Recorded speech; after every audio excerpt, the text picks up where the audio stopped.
بسم اللہ الرحمن الرحیم وَسَيُجَنَّبُهَا الْأَتْقَى الَّذِي يُؤْتِي مَالَهُ يَتَزَكَّى وَمَا لِأَحَدٍ عِندَهُ مِن نِّعْمَةٍ تُجْزَى إِلَّا ابْتِغَاءَ وَجْهِ رَبِّهِ الْأَعْلَى وَلَسَوْفَ يَرْضَى آمنت بِاللَّهِ وَصَدَقَ اللَّهُ مَوْلَانَا الْعَظِيمُ وبلغنا رسوله النبي الكريم الأمين ونحن على ذلك من الشاهدين والشاكرين والحمد لله رب العالمين إن الله وملائكته يصلون على النبي يا أيها الذين آمنوا صلوا عليه وسلموا تسليما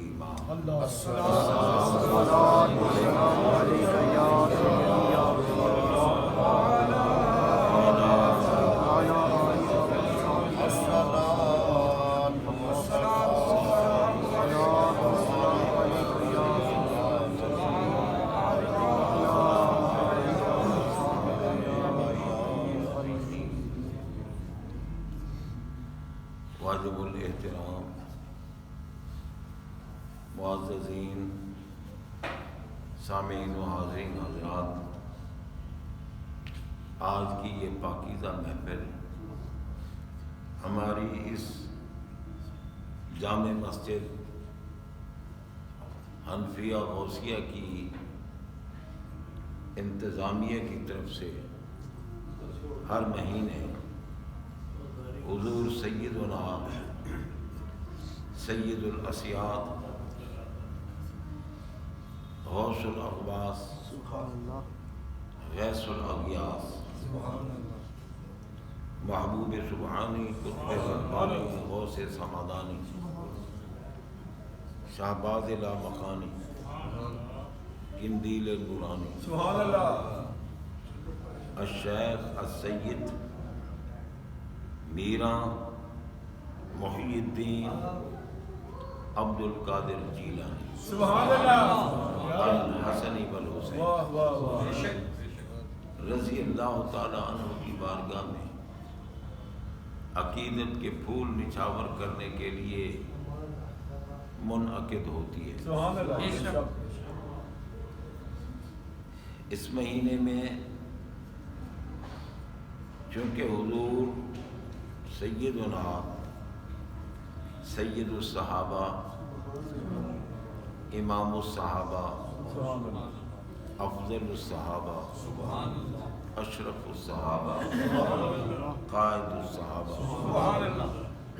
پیکر صدق و صفا منبع مہر و وفا مقتدائے مہاجر و انصار دیار عشق کے شہریار جانشین احمد مختار اصدق الصادقین امام المتقین خلیفۃ الرسول بلا فصل افضل البشر بعد الانبیاء درسگاہ محمدیہ کے تلمیذ اول دور رسالت کے کلیم اول سیدنا ابو بکر صدیق اکبر رضی اللہ تعالی عنہ کا وصال پاک ہوا۔ اس لیے اس مہینے کے جمعات کی گھڑیوں میں بھی اور محفل میں بھی انہی کی عظمت و شان کا ذکر کیا۔ ہم اہل سنت و جماعت کا عقیدہ یہی ہے جو میں نے ابتدائی کلمات میں عرض کر دیا۔ بے شک ہمارے آقا علیہ الصلوۃ والسلام نے ان کو امامت کے مصلی پہ منتخب فرمایا۔ بے شک سبحان اللہ سبحان اللہ۔ ارشاد پاک ہے لا ينبغي لقوم فيهم ابو بکر ان يؤمهم غیرهم، فرمایا جس جماعت میں ابو بکر صدیق اکبر رضی اللہ تعالی عنہ موجود ہوں، کسی اور کو مصلی امامت پہ کھڑا ہونا مناسب نہیں۔ تو حضرات محترم، آپ تمام صحابہ کے امام ہیں، بے شک بے شک۔ اور ہم اگر کسی کو مسند امامت پر متعین کریں تو کوئی نہ کوئی خامی کسر ہو سکتی ہے، مگر مدینے کے تاجدار جن کو مصلی امامت پہ کھڑا ان میں کوئی کسر نہیں ہو سکتی، بے شک کوئی کمی نہیں ہو سکتی۔ اب آپ دیکھیں امام کس کو بنایا جاتا ہے، امامت کا حقدار کون ہوتا ہے؟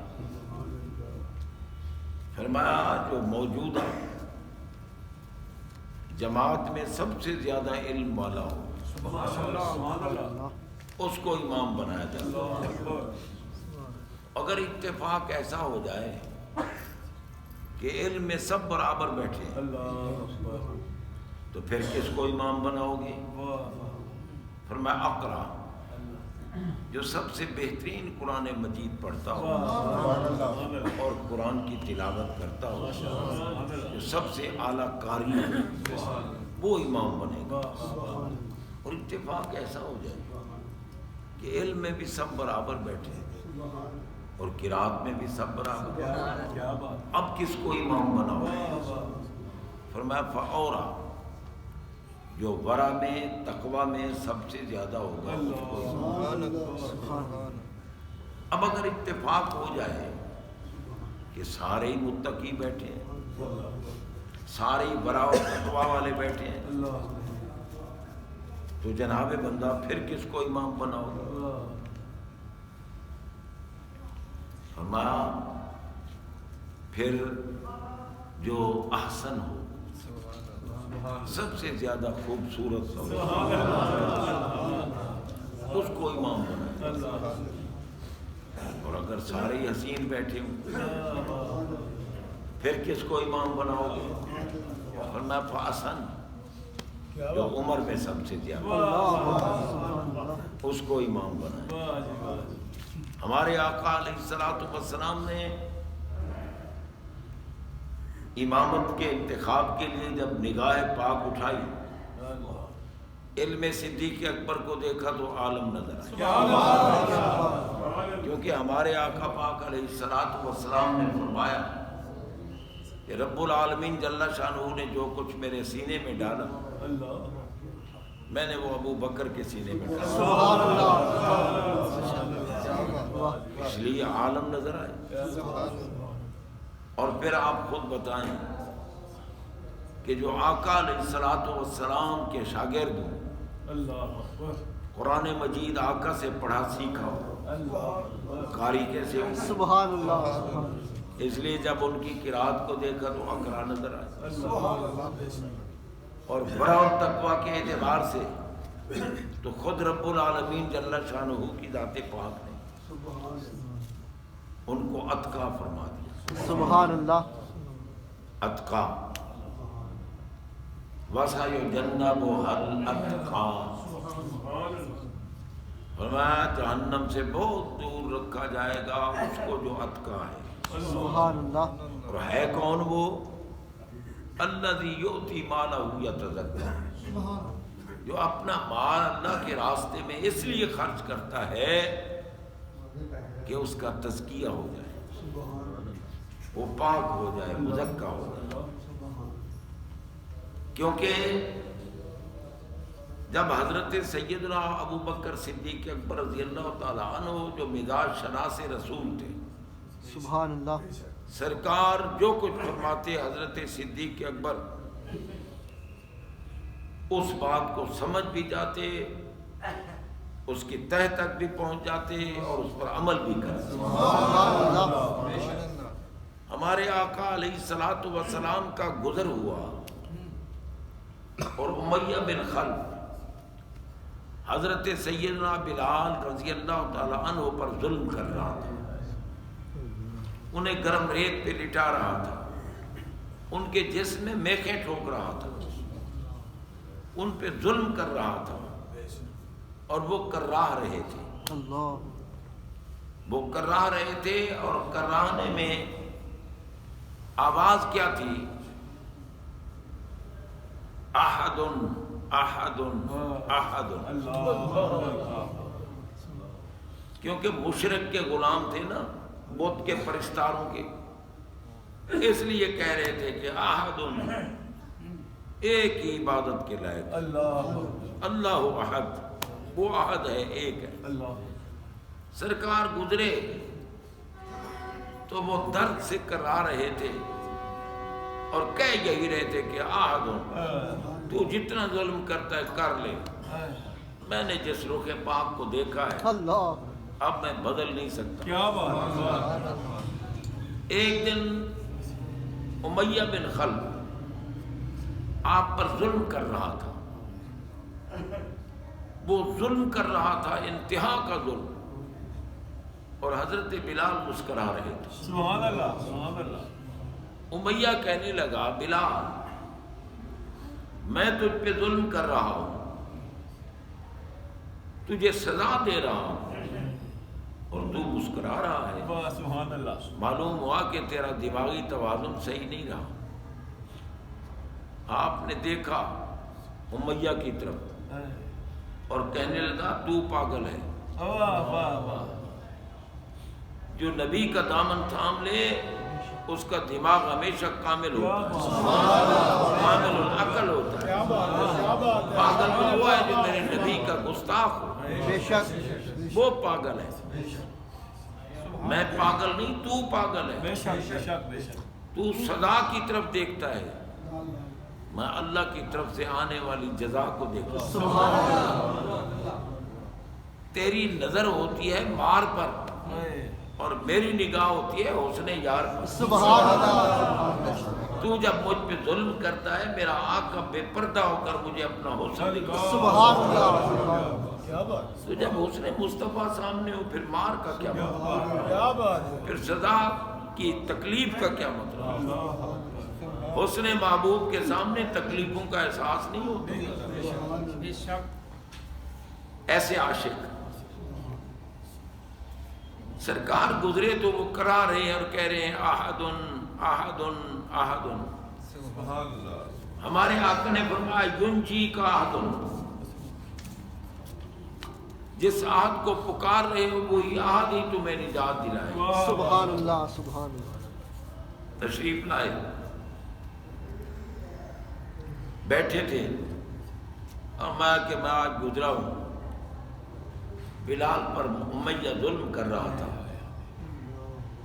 اور وہ احد احد کہہ رہے تھے۔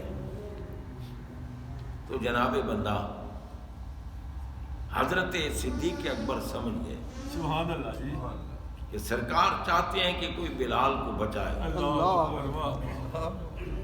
حضرت سیدنا صدیق اکبر رضی اللہ تعالیٰ عنہ اپنے گھر گئے، ایک سیر سونا اٹھایا اور امیہ کے پاس چلے گئے۔ میں امیہ بلال کو بیچنا ہے۔ اس نے تو ظاہر کو دیکھا نا کہ رنگ کا کالا ہے، آنکھیں چھوٹی ہیں، ہونٹ موٹے ہیں، اور پھر مار مار کے میں نے اس کو بحال کر رکھا ہے، اس کو کون خریدتا ہے؟ کہنے لگا ہاں بیچنا ہے۔ فرمایا کتنی قیمت لوگے؟ اس نے منہ سے جتنی قیمت نکالی، آپ نے یہ نہیں فرمایا کہ کم کرو یا زیادہ کرو یا یہ کرو، نہیں، فرمایا ٹھیک ہے قبول ہے۔ اب تو قیمت کا حقدار ہے، بلال کا حقدار نہیں، بلال میرا ہے۔ جتنی قیمت مانگی دے دی اور دے کر حضرت بلال کو لے آئے۔ سرکار کی بارگاہ میں آ کر عرض کی آقا بلال کو میں نے خرید کر لیا ہے، اور میں جتنی قیمت لگائے ہو نا خرچ کر رہے ہو آدھی مجھ سے لو، تاکہ بلال کے خریداروں میں مجھ محمد کا نام بھی آ جائے۔ نعرہ تکبیر، نعرہ رسالت، نعرہ رسالت، یا رسول اللہ۔ حضرت سیدنا صدیق اکبر رضی اللہ تعالیٰ عنہ عرض کرنے لگے آقا میں بھی آپ کا ہوں اور میرا سب کچھ بھی آپ کا ہے، میں آپ کے نام پر بلال کو آزاد کروں۔ سبحان اللہ۔ جب آزاد کیا تو جو مشرکین تھے اور آپ کے والد ابھی وہ مومن نہیں ہوئے تھے، وہ کہنے لگے کہ ابو بکر خرید کرنا بھی ہے تو کمزور غلاموں کو کیوں خرید کرتا ہے؟ کوئی طاقتور ہوں ان کو خرید کر تاکہ کسی وقت تجھے کام بھی دے سکیں۔ مشرکین نے کہا کہ اس لیے بلال کو خرید کر کے آزاد کیا ہے کہ بلال کا ان پر کوئی احسان ہوگا، اس احسان کا بدلہ دینے کے لیے ان نے حضرت بلال کو خرید کیا اور آزاد کیا۔ رب العالمین جل شانہ نے فرمایا محبوب بلال پر اعتراض کرنے والوں کا جواب میں دوں گا۔ سبحان اللہ۔ قرآن میں فرما دیا وَمَا لِأَحَدٍ عِندَهُ مِن نِعْمَةٍ تُجْزَىٰ، ابو بکر پر کسی کا کوئی احسان نہیں جس کا انہوں نے بدلہ دینا، کسی کا کوئی احسان نہیں۔ اور ہمارے آقا نے بھی اعلان کیا، فرمایا ابو بکر جتنے لوگوں کے مجھ پر احسان تھے میں نے سب کا بدلہ دے دیا ہے، ما خلا ابا بکر، سوائے ابو بکر کے ان کا بدلہ اللہ تعالیٰ میدان قیامت میں خود دے گا۔ سبحان اللہ۔ حشر میں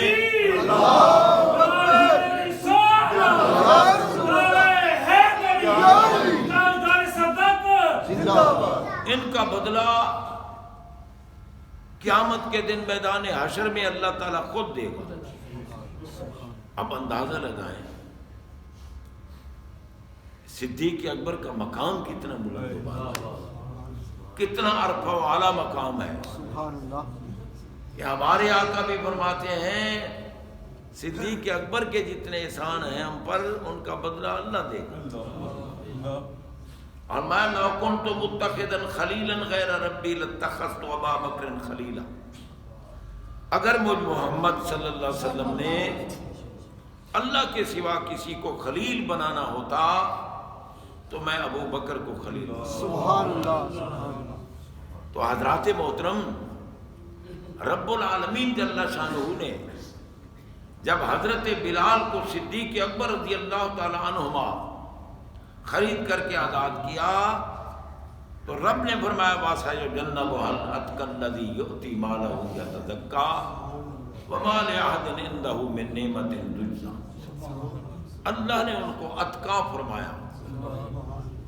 اور پھر یہ فرما دیا قرآن میں کہ ان اکرمکم عند اللہ اتقاکم، تم میں اکرم وہ ہے، افضل وہ ہے، اعلیٰ وہ ہے جو اللہ کی بارگاہ میں اتقا ہے۔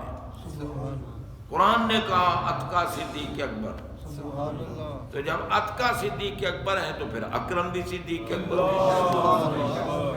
افضل بھی صدیق اکبر۔ اسی لیے میرے آقا نے ان کے تقوی کو دیکھا، ان کی طہارت کو دیکھا، ان کے ورع کو دیکھا تو فرمایا امامت کے مصلی پہ صدیق اکبر۔ سبحان اللہ۔ تو جناب بندہ، اور پھر جب حسن صدیق اکبر کو دیکھا، علم میں عالم نظر آئے، قرات میں اقرا نظر آئے، تقوی اور ورع میں اورا نظر آئے، اور حسن میں احسن نظر آئے، سبحان اللہ۔ سب سے زیادہ حسین نظر آئے۔ کیوں کہ آپ دیکھیں جب ہجرت کر کے سرکار کی صحبت میں سب سے زیادہ وقت حضرت صدیق اکبر کو ملا۔ سبحان اللہ۔ اور جناب غور کیجئے کہ جب ہمارے آقا علیہ الصلوۃ والسلام ہجرت فرما کر صدیق اکبر آپ کے ساتھ تھے اللہ کے حکم کے ساتھ، اور مدینہ منورہ پہنچے تو مدینہ والے استقبال کے لیے گئے ہوئے تھے، ان کو التباس ہو گیا کہ نبی کون ہے اور امتی کون ہے۔ آقا کون ہے اور غلام کون ہے، پہچان نہیں ہو رہی تھی۔ انہوں نے جا کر صدیق اکبر کا استقبال کیا، انہیں نبی سمجھا کیونکہ آقا کے جلووں میں بس چکے تھے، اور صدیق اکبر نے چادر اٹھائی اور سرکار کے سر پہ تان کے کھڑے تاکہ پتہ چلے کہ میں غلام ہوں، آقا یہ ہے، میں صحابی ہوں، نبی یہ ہے، سبحان اللہ سبحان اللہ، میں ان کا غلام ہوں، یہ میرے آقا ہے۔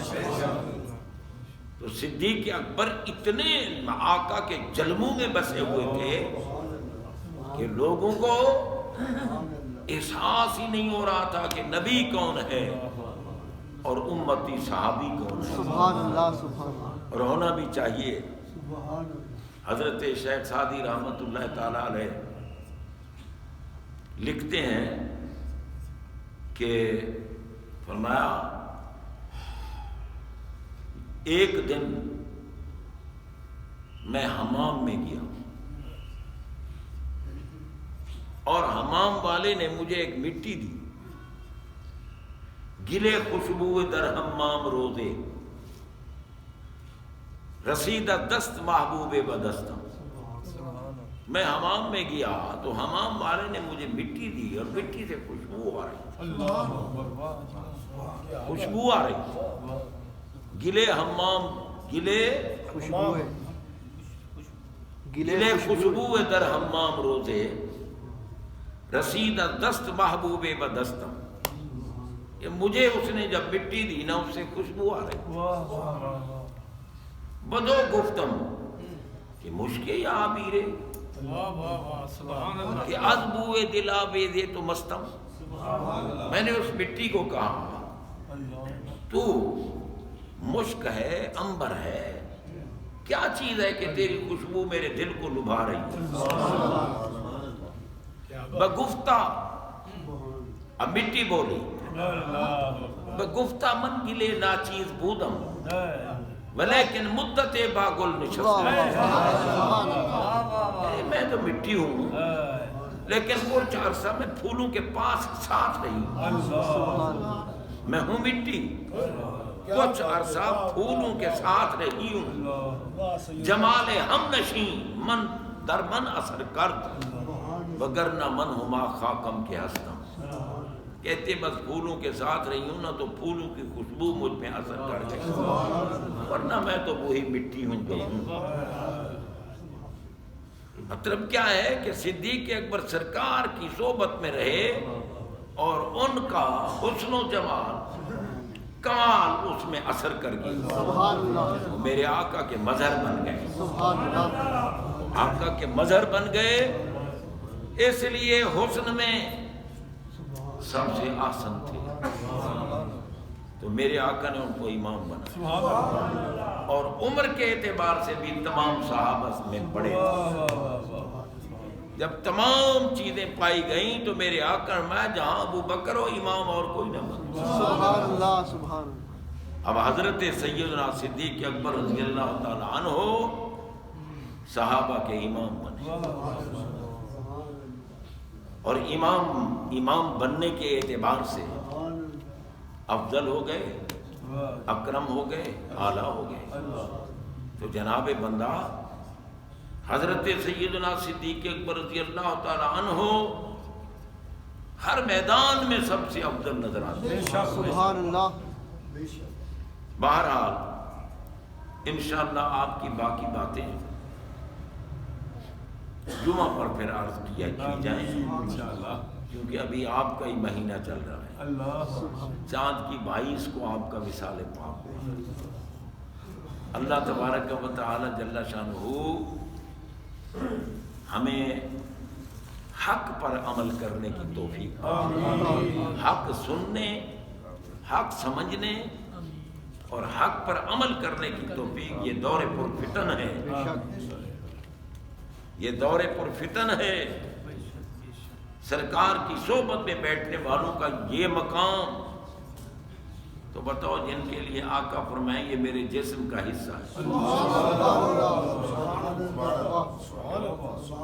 سیدۃ نساء العالمین سیدۃ نساء الجنہ فاطمۃ الزہرا سلام اللہ علیہا کے لیے فرمایا یہ میرے جسم کا حصہ ہے، میرے جگر کا ٹکڑا ہے۔ سبحان اللہ فاطمۃ بضعۃ منی من اکذبا فقد اکذبنی یریبنی ما ارابہا یؤذینی ما آذا۔